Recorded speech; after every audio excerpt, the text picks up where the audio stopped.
Let me, rather than go through all the slides there, since we're a little tight on time, and I went a little bit long, I would like to talk for a few minutes about this slide because it gets into the question that was just raised about some of the design issues.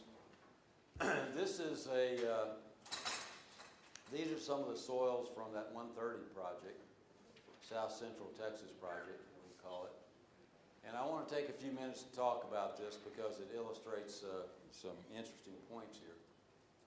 So what I'm going to do is I'm going to simplify this slide, and I'm going to say, let's talk about these tests right here. They're called TVL 1 through 4.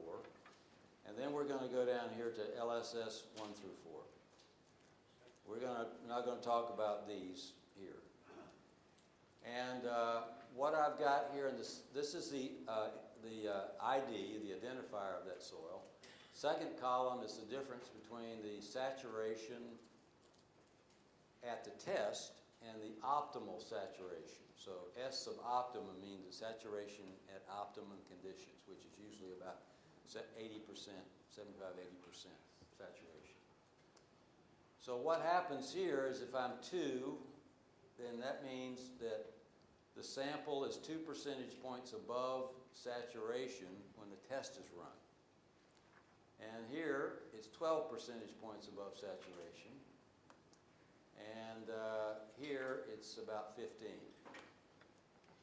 So for this particular soil, if you're at optimum conditions, the resilient modulus, and remember what the resilient modulus is, it's when we're taking the soil and we're confining it at a certain pressure, confining pressure to mimic what happens in the field, and we're applying a deviatoric pulse that represents the moving wheel load and the deformation that occurs, or the strain that occurs across the middle third of that sample, say, under that deviatoric stress.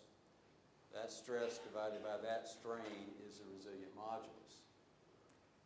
And so we use that to determine a design parameter so that the subgrade is going to distribute the loads from the vehicles to support the pavement structure.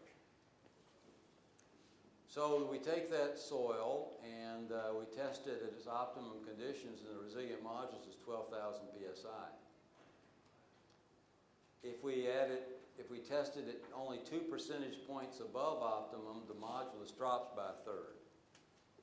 If we test it at 15 percentage points above optimum, which is close to saturation, it drops down to 1/12 of its original value. So it's essentially going to fail at that level.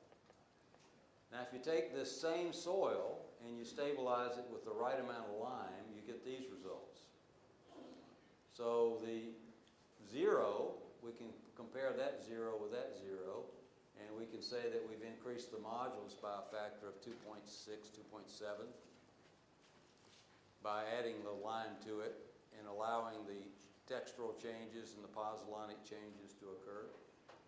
If we tested at 2 percentage points above optimum, it actually increases rather than decreases. So the moisture sensitivity is not very significant.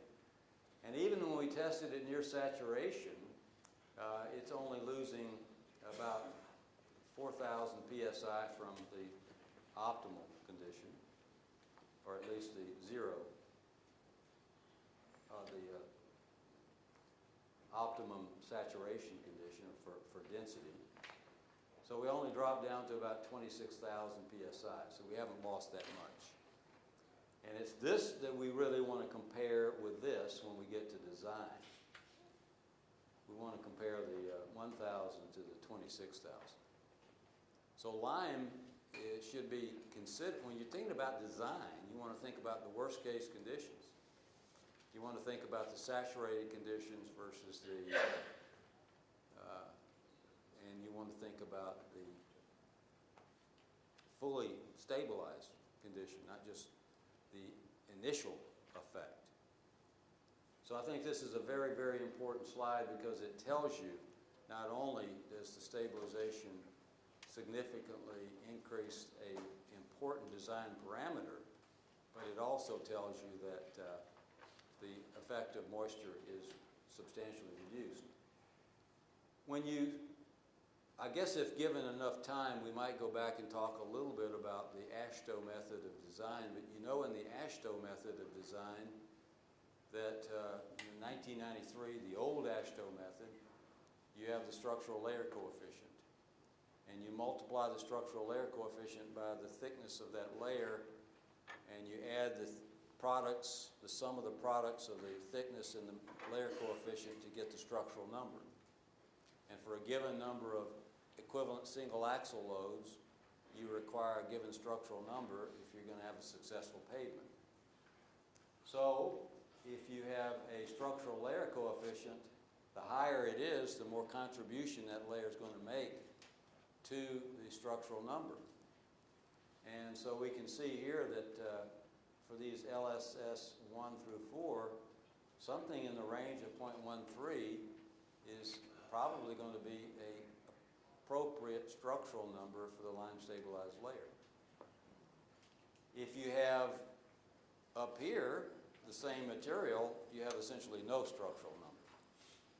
So based upon the AASHTO method of design, a properly stabilized layer should give you about the same structural number as a reasonable quality base material, if you get the proper resilient modulus out of it, and if it maintains that modulus over the range of moisture contents that you would expect that layer to be subjected to. Okay? So that's a very important slide from the structural concept. They are cured for something that would represent a long enough period to gain pozzolanic reactivity, something like 28 days. Yeah. Actually, these samples were cured under an accelerated cure. You know, you typically when you're going out and you're doing a lot of these design projects, you don't have the 28 days. So as you would expect, does the Arrhenius equation mean anything to some of you? You know, the Arrhenius equation is just a relationship that allows you to get some idea of what the impact of temperature will have on the rate of reaction. And so you can use something like the Arrhenius equation to get back to a reasonable short-term cure at a higher